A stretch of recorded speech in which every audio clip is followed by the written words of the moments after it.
All right, we're live. So welcome back to Dapp University. So today is a massive day for the Ethereum space because we have something we've been waiting for a really long time roll out yesterday. Okay, so what is this? Well, it's layer 2 scaling solutions on top of Ethereum, and we've seen one of the most popular applications on the Ethereum network, Uniswap, actually roll out with full layer 2 support. So if you don't quite understand what that is, or maybe you've watched this channel for a while, I'm going to clear up everything in this video, why this is such a big deal, what you need to know about, because some people are calling this Ethereum's broadband moment, comparing it to the days when, basically the internet went from a really slow dial-up connection to a really fast broadband connection that absolutely opened the floodgates for more and more users to flock onto the platform and basically open the doors for what's even possible with the internet in the first place. We're talking about that being like this for Ethereum and blockchain right now. So this is super exciting stuff. We're talking about all that in this video today as a blockchain developer who works with this technology on a daily basis, also a crypto holder myself. So before we get into that, if you're new around here, hey, I'm Gregory, and on this channel I turn you into a blockchain master. So if that's something that you're interested in, then smash that like button down below for the YouTube algorithm and subscribe to this channel. And if you want to learn to become a blockchain master step by step, start to finish, then head on over to dappuniversity.com/bootcamp to get started today. All right, so we got people jumping in the chat here. We got Culture Highs, we got Sam. We got more people rolling in here. I'll probably see some chats light up here in a minute. I'll greet more people as they roll in. So we got Zubair. Hope I'm saying that right. Sorry, THX like this. Awesome. So let's jump into this. So we do have Uniswap, all right, launching live on top of, let's see here, my camera. Uniswap launching live on top of layer 2s on Ethereum. It's live now. You can use it. I'm going to tell you how in this video and explain why this is such a big deal. So if you have been around the Ethereum space for a while, you might have seen one of the biggest pain points, which is Ethereum's a little bit slow to use. It's kind of expensive. Anytime people go to an app like Uniswap to make transactions, that basically sometimes people get priced out because the cost is too high. They try to go trade a token on Uniswap. Maybe it costs them, at times at peak network activity and peak cryptocurrency prices, it might have cost them like $100 to make trades, and they're like, hey, that's just way too much. I can't even use this technology. It provides me no benefit for a small-time user. So we've seen lots of activity flock to other chains like, Binance Smart Chain, Polygon, all this type of stuff, where people want to try to capture part of this market share to get that activity. And we've always talked about how there's, Ethereum has a long roadmap to make this actually better. And some people are saying, oh, we got to wait for ETH2 to ship before this can happen, before the gas fees can get better. That's not true. I've talked about a lot on this channel, and if you've been around watching, then you know that layer 2 scaling solutions actually can make this problem better like right now in the short term. And we'll have layer 2 scaling solutions with ETH 2.0 whenever that fully rolls out. So, we've had a few upsets along the way. We've been talking about this coming out this year. I made a pretty bold prediction at the beginning of this year that I thought we would see wide layer 2 adoption for scaling solutions this year, and it looks like that's coming true. So we got a little upset in May when Optimism didn't launch, but now we do have a full launch of Optimism with Uniswap live to the Ethereum mainnet that you can use right now. So what's the benefit of this? Well, you can go trade on Uniswap, and the transactions are nearly instant and way cheaper. Okay, way cheaper. And so I don't have time to do a demo of it on my screen today for the live stream, but I'm going to put out a video probably later this week where I actually walk you through how to do the entire thing, what you need to understand, show you the benefit of this, because it's absolutely mind-blowing. It's a night and day difference compared to the experience of trading on Uniswap, with Ethereum on the mainnet without any kind of layer 2. So those are the benefits, but what do you need to know if you're going to use this? Because there are some risks involved with this. There are potentially some gotchas if you don't really know what you're getting yourself into. So I'm going to explain those right now. So basically, you have to understand that Optimism right now is sort of in a whitelisted alpha phase. So not everybody can deploy apps to Optimism from the developer's perspective, and they're kind of like trying to make sure that everything with Optimism works as planned while they're launching this software. So there will be some risk on that. And one thing you have to understand when you're using Uniswap on top of Optimism right now on this layer 2 is that you have to have funds on layer 2. So whenever you use Optimism, you have to move from Ethereum to layer 2. And basically the same is true for all the liquidity on top of Uniswap. So basically, Uniswap is a decentralized exchange where more people have to add funds to the platform to make it work. So those funds have to be on layer 2, not just on layer 1. And so you might have less liquidity on layer 2. So what does that mean? Well, basically, whenever you might not get the best prices for your cryptocurrencies on layer 2 in the sense of basically you might try to go trade and the rate won't be as good if you're trading with size compared to layer one. So always watch out for what the price is going to be before you try to make your trades. One of the biggest gotchas that I don't think people realize with optimistic rollups technology is that there will be a delayed withdrawal time of several days. I think it's up to 7 days. Now, that being said, that's not a permanent feature necessarily of this workflow. There are ways to essentially speed that up. There are more services that can bridge your funds off faster. We can actually take a look at some of those here in a minute, where like MakerDAO's already got a proposal for this, for basically having a DAI bridge that speeds up withdrawals from Optimism. I think we'll see that type of thing, improve over time. More services come in that offer that type of thing. But we also have to understand that, optimistic rollups, which this is one implementation of, is not necessarily the final scaling paradigm that will exist. And we could see improvements to this. We could see other, solutions come out that could do something faster, better, less trust involved, all that type of stuff. The real point is we're starting to see what's possible with layer twos.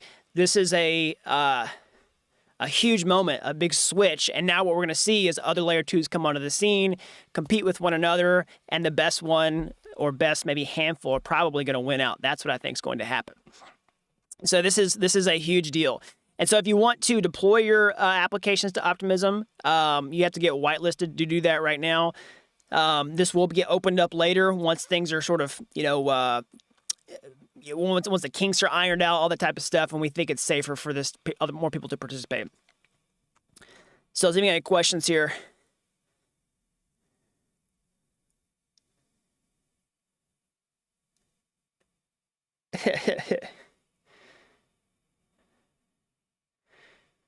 Somebody says, yeah, they haven't used Uniswap yet or any layer 2 options. So, I mean, the crazy thing is this is like really one of the first major, uses for layer 2. One of the first real implementations of an actual layer 2 on top of Ethereum, because that's the thing we have to understand. We have seen other things come out, like where we have side chains where we basically have to bridge from one blockchain to another. So I consider that different from an actual layer 2. So a layer 2 is what Optimism is, which it's a layer where you do transactions that actually derives its security from Ethereum itself. It sits on top of Ethereum, where side chains more sit to the side, and you have to bridge over to use those. So this is one of the first implementations of an actual layer 2 on top of Ethereum for a really popular app like Uniswap. So this is really just the first step in this direction. And like I said, I think that we're going to see this heat up.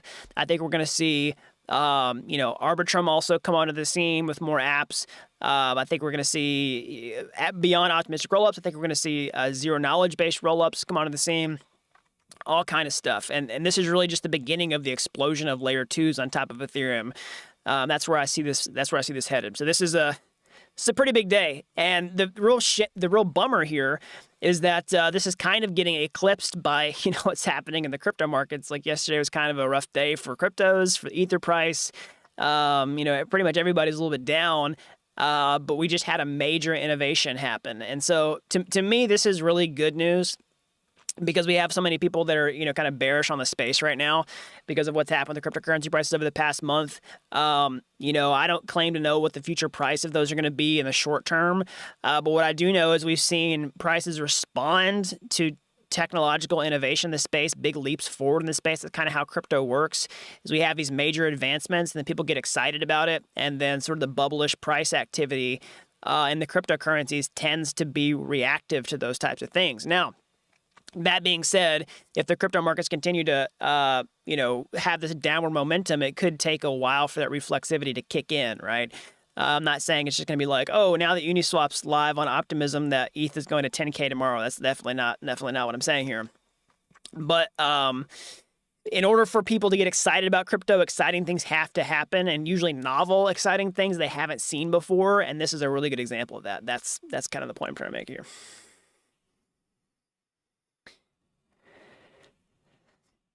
Somebody says if I check the stats of the March 2022 futures contracts, they're betting over 1.5 billion that it will hit 50K. Yeah, I think I've seen that floating around online. I haven't confirmed it. I haven't done any due diligence to confirm whether it's accurate or not.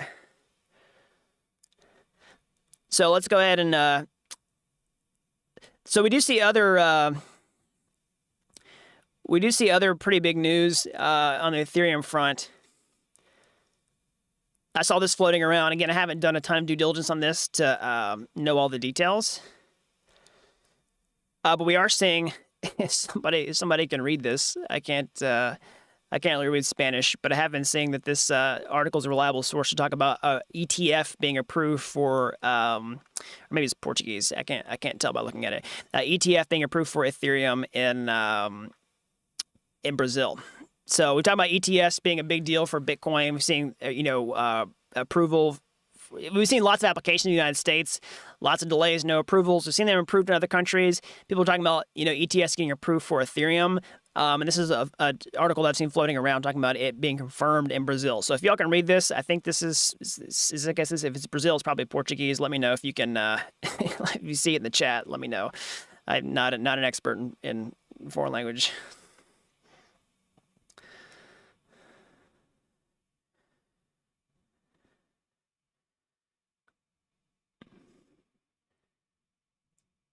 Yeah.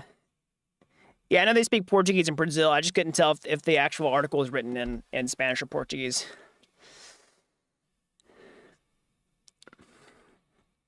So let's go ahead and check on the crypto markets here and kind of take a look what's going on with the prices. Let me pull up my trading view. Hold on.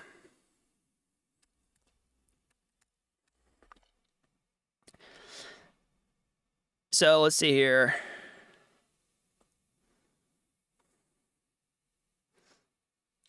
So we can go ahead and check on what's going on with the ETH price. We just start there. So, we did see a pretty big correction yesterday. What are some of the patterns that I'm seeing here? Well, actually, let's just go to Bitcoin first. Sorry.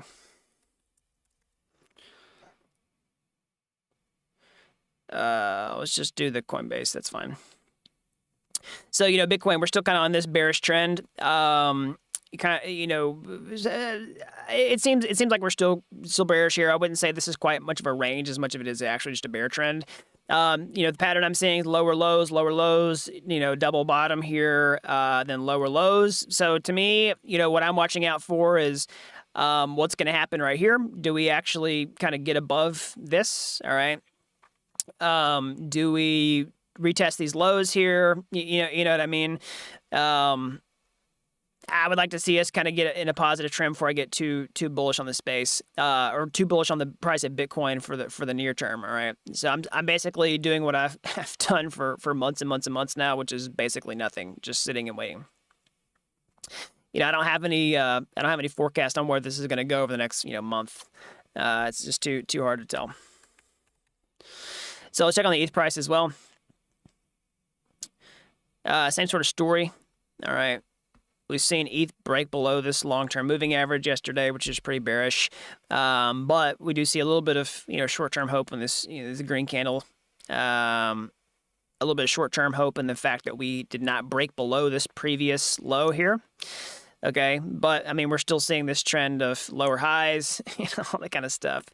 Not a ton of bullishness on the chart right now. Not gonna lie. So we'll just wait and see what happens. Like I said, I'm holding strong. Haven't made any changes to my strategy as always. Like I said, if I do make those changes, I'll let y'all know. We'll be the first to know. So let's see. I got any questions in the chat here? ETH price 5 years from now. It's a good question. I expect it to be higher than it is today. Significantly. So it's unacceptable that you don't know Portuguese. Come on, man. At least I corrected myself on screen.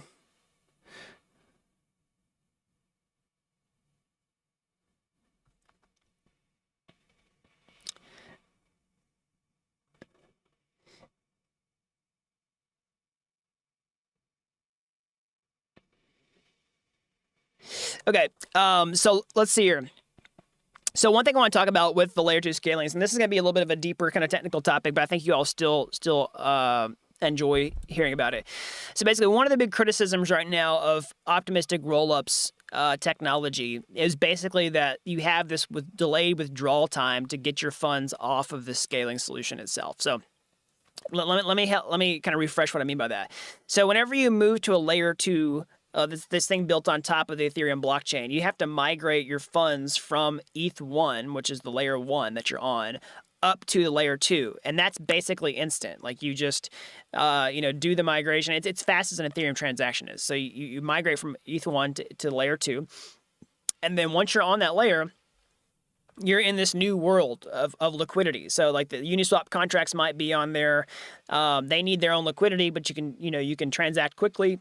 But if you want to get back onto layer 1, there's this delayed withdrawal time. Okay, I think it's up to 7 days. Some people say, "Hey, that's a red flag. Like, there's no way I'm going to use that. That's way too long to get my money back."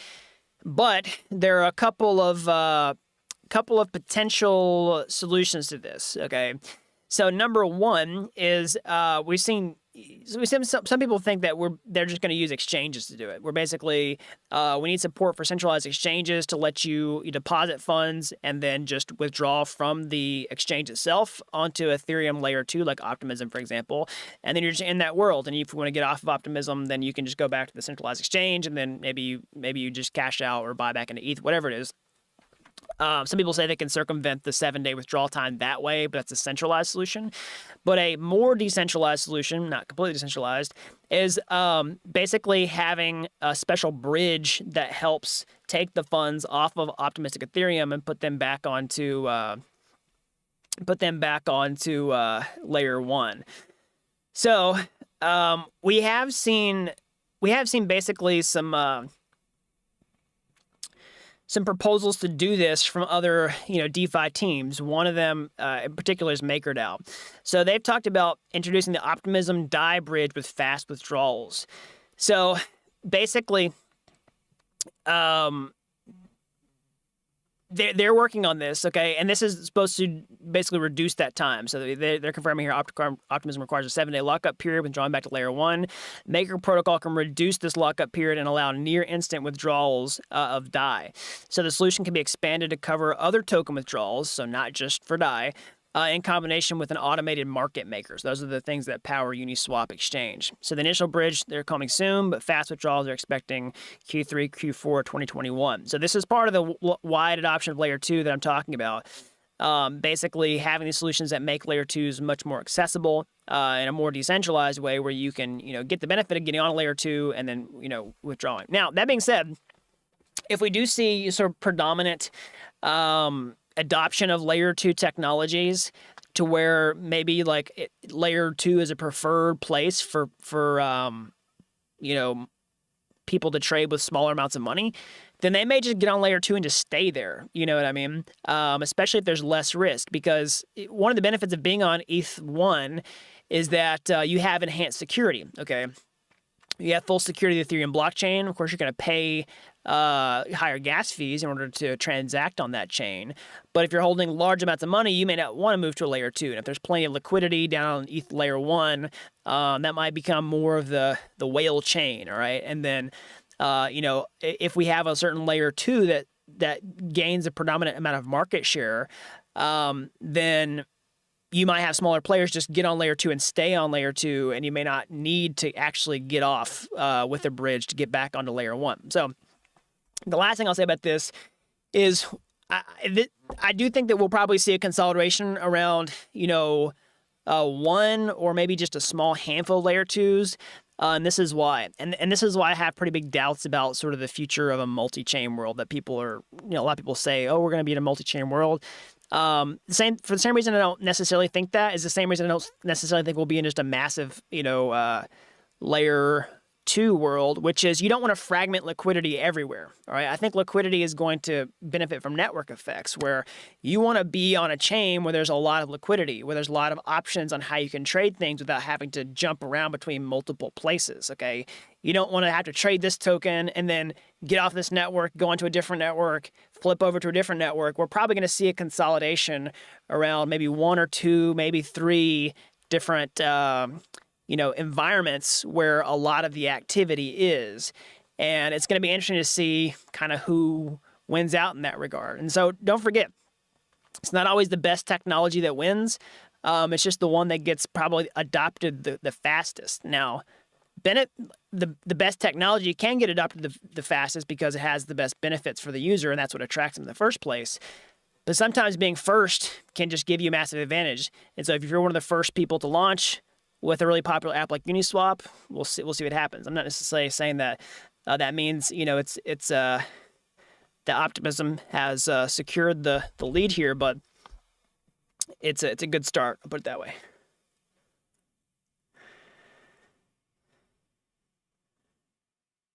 What's the difference between ETH, Optimism, and Polygon? That's a good question. So I'm not sure if there's supposed to be commas in that sentence or not. So basically, if you're talking about ETH Optimism is one thing, if you're talking about like ETH Optimism and then Polygon, or ETH Optimism and Polygon. Well, ETH is the layer 1 blockchain for Ethereum. I'll just answer the second question because it covers both cases. ETH is just the layer 1. Optimism is a layer 2 that's actually built on top of Ethereum and derives its security from Ethereum. So like Ethereum has to be there to get the security for the layer 2. Polygon is, you're talking about the Matic scaling solution basically. So Polygon's got a branding to have multiple solutions under the umbrella. The initial solution, Matic, I call it a side chain. I don't think they really like that terminology very much, but basically it's a separate EVM compatible chain entirely that sits to the side of Ethereum that you bridge in between. It doesn't actually derive its security from the base Ethereum layer like a layer 2 does. Somebody says, will layer 2 make Polygon irrelevant? I don't have a strong opinion on what's going to happen here. Like I said, I think we're going to see incentives play out. I think that we're going to see some pretty fierce competition in this arena for different layer 2s, different side chains, to capture activity, market share, liquidity, all that type of stuff. And this is when the really exciting part starts, in my opinion.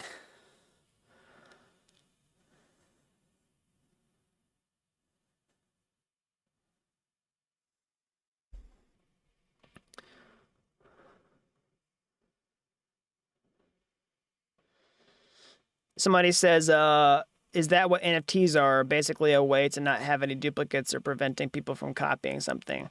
That's one use case for NFTs.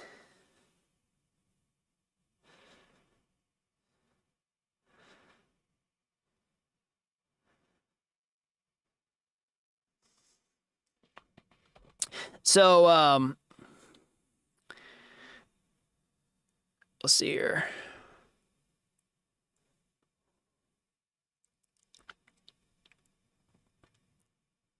So one of the cool things about Optimism too, with layer 2s, is basically how the user experience works on the actual app itself. So like I said, I'm going to probably be releasing a tutorial later this week that'll show you how to do all this stuff.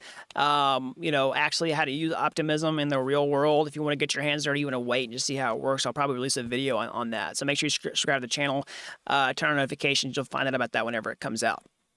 Now, that being said, what you have to understand, or what's cool about this, is basically it makes it really easy for users to do it because of how the user experience works with these dApps. So if you have a dApp that's user facing like this, let's just actually pull up Uniswap and you'll see what I'm talking about.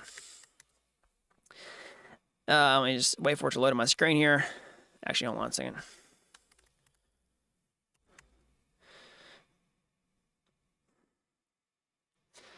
So, just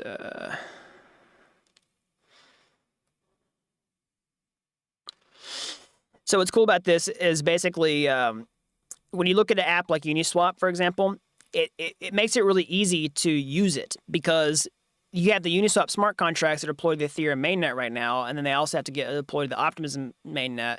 And then all you have to do is go into your MetaMask and then just click on the network and then change it. Okay. So now if you're going to use Optimism, you actually have to do a custom RPC right now because they don't allow, the MetaMask doesn't have Optimism RPC endpoints out of the box. So what do I mean by that? So basically, if you want to connect to a blockchain, you have to connect to a node, and that URL that you see whenever you're doing that, that's just like a link to a gateway that gets you access to a node. And so you basically have to have a URL to an Optimism node if you're going to use Optimism.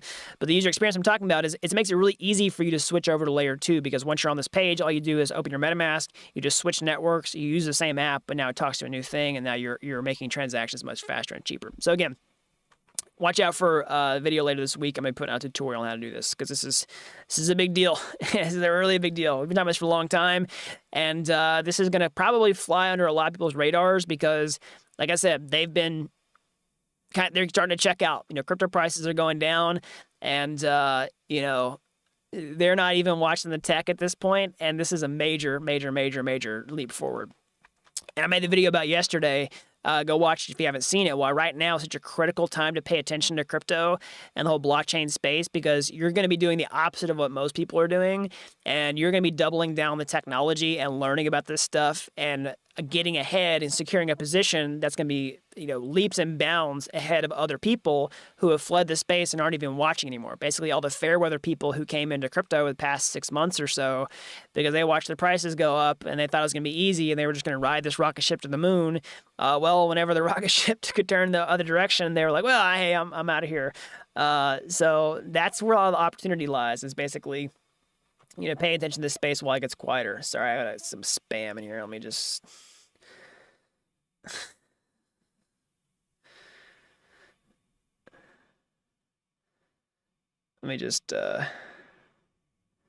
put user in timeout. Okay. All right.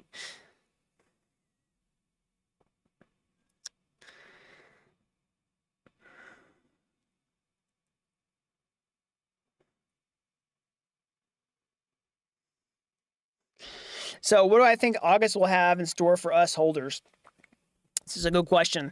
So if you're my ETH holders, you might be talking about basically the EIP 1559 upgrade that's going to happen. Sorry, I'm going to mute some people here.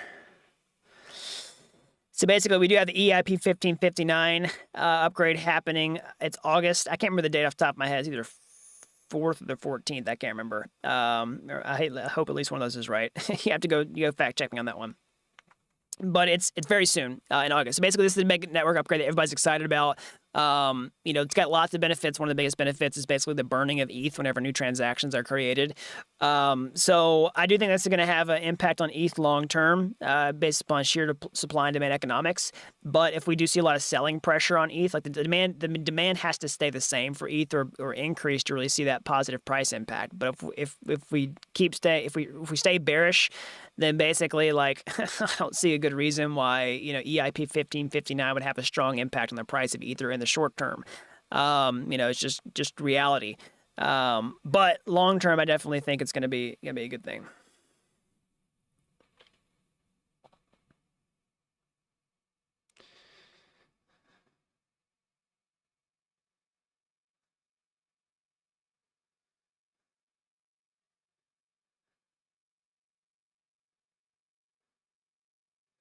So let's see here.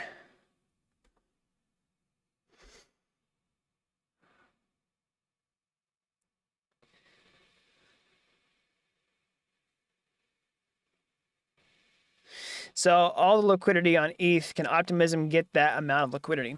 So that's what we're going to find out too. So again, this is going to be a big experiment, and like I said, we're gonna see we're basically going to see which layer 2s or which side chains or whatever, which scaling solution, whatever you want to call them, attract the amount of activity. And so one thing that I could definitely see playing out here is basically incentive programs rolling out on top of different layer 2s. So this is a lot of what happened like last year in the DeFi boom. I made a video on my YouTube channel last year that got like so much backlash. It was like how to claim $10,000 in cryptocurrency for free, because I basically got like $10,000 for free from the Uniswap airdrop, all right, based on an incentive program. Everybody who had used Uniswap for a long time prior to a certain date just was dropped Uni tokens like out of the blue. I just got them instantly. And then I held on to them and they appreciated in price. And I got a lot more than that initial airdrop over time. So those are types of incentive programs that happen in crypto. I mean, sometimes what happens in space is stranger than fiction. Like people who are outside the space don't even get it. They think that's a scam. Like that's not even believable. That's not even possible. But it would not surprise me at all if we saw some sort of incentive programs roll out on Optimism, or people basically anticipating these types of incentive programs running down the pike, where they might say like, hey, we're going to airdrop a certain amount of tokens, or we're going to yield farm a bunch of tokens to people who have joined pools on, this layer 2, on that layer 2, on this scaling solution, all that type of stuff. So don't be surprised if that happens. That's how I could see liquidity migrating over to these new scaling solutions. Now, that being said, I don't think we're going to see those incentive programs roll out until these layer 2s are battle tested. So like I said, Optimism is in an alpha phase right now. So I would expect Optimism to exit an alpha phase before they, decide to do some liquidity mining incentives on a layer 2 to try to attract liquidity to that environment. But we'll wait and see. Here's the other thing. Basically, if the whitelists get removed for developers, I would highly expect, new projects, like unaudited projects, to just hit the space, and to try to attract people on the layer 2s to do all the DeFi shenanigans all over again that happened last year. Would not surprise me at all. All right, everybody, that's all I got for today. As always, smash that like button down below for the YouTube algorithm. Subscribe to this channel if you haven't already. That really helps these videos out, so the more people can learn about blockchain. If you're as fascinated with this technology as I am, you want to get your hands dirty, how can you get started today? Well, you can go to my YouTube homepage. You can find my free courses there. They're like Udemy courses, but they're totally free. And if you like those and you want to take the next step, or hey, maybe you want to take a master shortcut entirely, I can show you how to become a blockchain master step-by-step, start to finish, over at dappuniversity.com/bootcamp. You have to be an expert to get started today. I've helped people with zero coding experience become real-world blockchain developers in a matter of months. So that's all I've got. Until next time, thanks for watching Dapp University.